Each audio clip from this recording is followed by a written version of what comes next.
Packard. I'm an intern here at Huntsman Weeble, and I'm here today with Ed Schmitz, our quality control partner. How are you today, Ed? Great.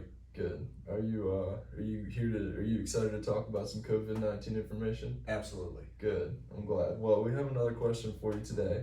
We've been getting some questions related to the impact of COVID-19 on financial reporting.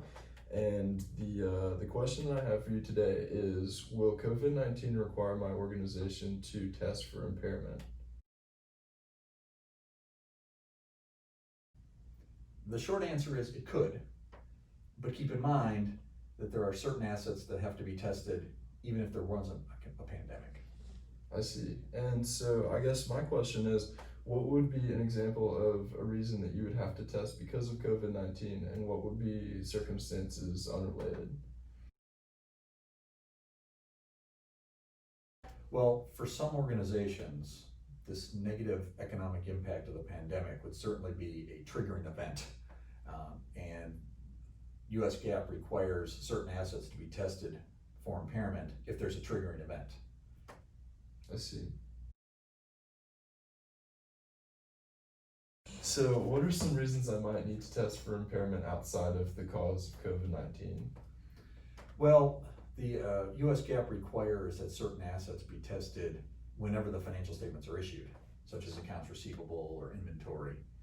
And then there's other assets that have to be tested. There's other specific rules, especially if there's held for sale type of assets. There's very specific held for sale criteria, and when that criteria is met, you have to test for impairment. Well, that's very interesting. How do you know how to test for impairment regarding goodwill? Well, goodwill, there's a couple things going on with goodwill. So, first of all, a few years ago, the FASB put in a standard that allowed private companies to adopt what they call the accounting alternative for goodwill, which allows them to amortize goodwill over 10 years. So if a company has adopted that, then they test for impairment if there's a triggering event, I see. such as a pandemic. I see.